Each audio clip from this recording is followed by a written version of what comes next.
So, if you're a researcher, you already know the pressure to publish is, well, it's huge. And with this absolute sea of journals out there, trying to find the perfect home for your work can seriously feel like searching for a needle in a haystack. So let's cut through the noise, shall we? We're going to break it down and turn that overwhelming task into a clear, strategic process. It really all kicks off with this famous, or maybe I should say infamous, little phrase: publish or perish. It's that constant drumbeat in academia, right? The pressure to get your work out there for your career, for recognition, and just to stay in the game. It's the engine that drives this whole search for the perfect journal. And that pressure gets even crazier when you look at the sheer scale of the challenge. I mean, by some estimates, there are over 80,000 active academic journals publishing today. And get this, about 30,000 of those are just in medicine and health alone. That is a ton of noise to cut through. Now, this publish or perish pressure, well, it can lead to some pretty common mistakes. When you rush the process, you might get a desk rejection. That's where an editor just says nope without even sending your paper out for review. Or even worse, you could fall into the trap of a deceptive, predatory journal. And yeah, the numbers here really tell the story. Top-tier journals, they might accept as few as 5% of the papers they get. The overall average is somewhere around 35 to 40%. But then you look at predatory journals, their acceptance rates can be over 80%. This huge difference just goes to show you, not all journals are created equal, and where you publish really, really matters. So how in the world do you navigate all this?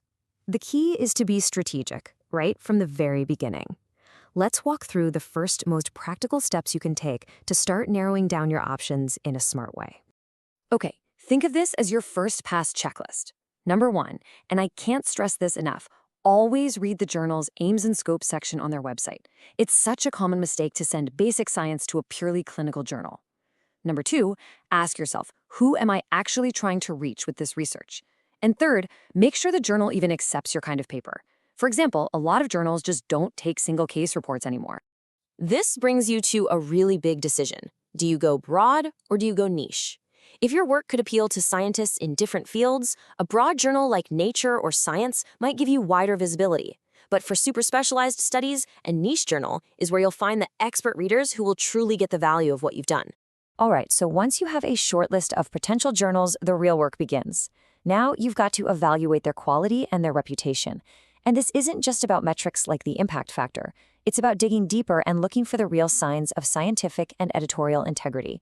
You know, a great journal is just obsessed with scientific rigor, and you can see it in what they publish.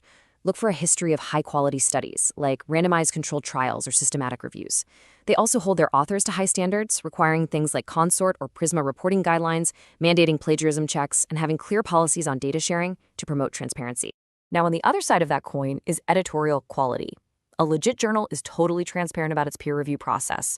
It has clear policies on copyright. You also want to look for well-known publishers and definitely check out the editorial board. Are these people established experts in your field? If a journal makes it hard to find this info, that's a huge red flag. All of this stuff ties into credibility and, just as important, discoverability. And that is where indexing comes in. See, when a journal is indexed in a major database, it's like getting a badge of honor. It means they've passed a really tough selection process. This not only tells you the journal is legit, but it also makes it way easier for other researchers to actually find your work. Okay, here's something I really want to clear up because a lot of people get this confused. You'll hear PubMed and Medline thrown around, sometimes like they're the same thing, but they're not. Think of it this way. Medline is the exclusive, high-standard library of journals that have passed those tough indexing criteria.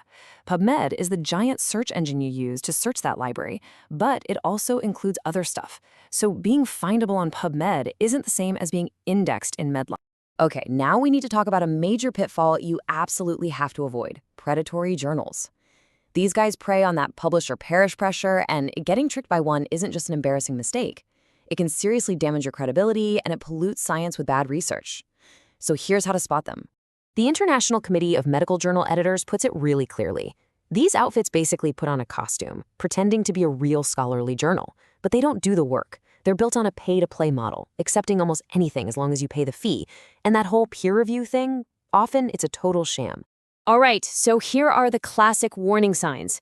Be super skeptical of those unsolicited emails, the ones full of crazy flattery, or websites that are really vague about their aims and scope. Promises of Instant publication? Come on, that's not how real science works. And here's a huge one. If they ask you to submit your manuscript by email, run. Legitimate journals almost always have sophisticated online submission portals. Okay, we've gone through the strategy and all the warnings. Now, for the fun part. Let's build your toolkit with some awesome, practical resources that can make this whole process way easier and really set you up for success. The good news is you don't have to do all this detective work manually. There are some fantastic online tools. People call them journal suggesters or matchmakers. You just paste in your paper's title and abstract, and their technology recommends journals that are good fit. Seriously, these can save you a ton of time. If you only remember one thing from all of this, please let it be this simple 3-step mantra from the Think, Check, Submit campaign. It's so powerful.